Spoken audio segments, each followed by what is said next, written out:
مومن وہی ہوتا ہے دوسروں کے عیب دوسروں سے نہیں بتاتا، جس کے ہوتے ہیں اسی سے بتاتا ہے۔ جس کا معاملہ اس سے بتائے گا نا، دوسروں سے تھوڑی۔ تمہیں پتا چلا، معلوم ہوا، سنا، وہ ویڈیو دیکھی، وہ آڈیو سنی، بھئی کہاں چکر میں پڑے ہو؟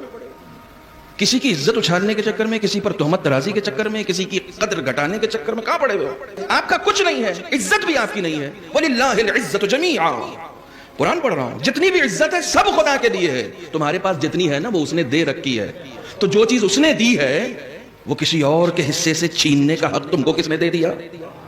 عزت تو خدا نے دی ہے نا، تمہیں کسی کی عزت اتارنے کا حق کس نے دے دیا؟ اگر وہ تمہاری عزت اتارنے پر آ جائے تو تم معاشرے میں کسی سے ہاتھ ملانے کے قابل نہیں رہو گے۔ یہ جو عزت دار بنے ہوئے ہو تو اس نے عزت دار بنایا ہے، تم ہو نہیں، اس نے تمہیں عزت دار بنایا ہے۔ چنانچہ کسی کی عزت کو، کسی کی حرمت کو پامال کرنے کا حق تم کو نہیں ہے۔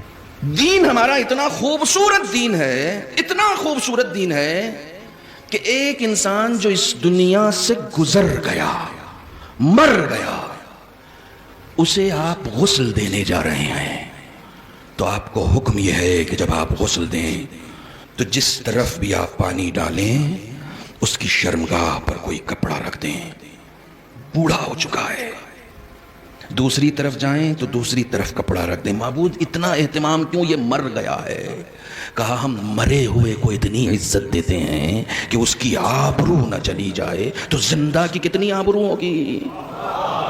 سلام ہے آپ کو، سلام ہے آپ کو۔ جب مردہ کی اتنی عزت ہے تو تم زندہ لوگوں کی آبرو سے کھیلنا چاہتے ہو، زندہ لوگوں پر تہمت ترازی کرنا چاہتے ہو، اور تم کو کیا لگتا ہے کہ تم کسی کی عزت کم کرنا چاہو گے تو کر دو گے؟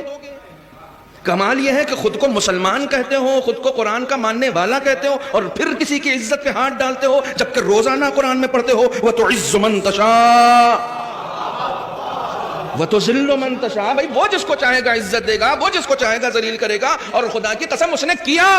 تمہارے بس کا نہیں ہے، جو چیز تمہارے بس کی نہیں ہے اس میں ہاتھ کیوں ڈال رہے ہو؟ تم کو اپنی عزت گنوانے کا حق نہیں ہے، اپنی عزت۔ تم کو دوسروں کی عزت تو بعد میں کرنا، پہلے اپنی عزت کرنا سیکھو۔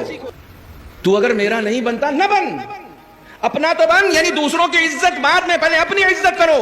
اپنی عزت کیسے کرنی ہے؟ مولا کائنات کہتے ہیں اتقوا مواضع التہم، نہج البلاغہ، ان جگہوں سے بچو جہاں تم پر کوئی تہمت لگا دی جائے۔ مومن ہو، شراب خانے کے باہر مت کھڑے رہنا، اپنی عزت کرو۔ مجھے معلوم ہے تم شراب نہیں پیتے، مگر ادھر سے گزرنا بھی مت تاکہ تمہاری عزت کی حفاظت ہو سکے۔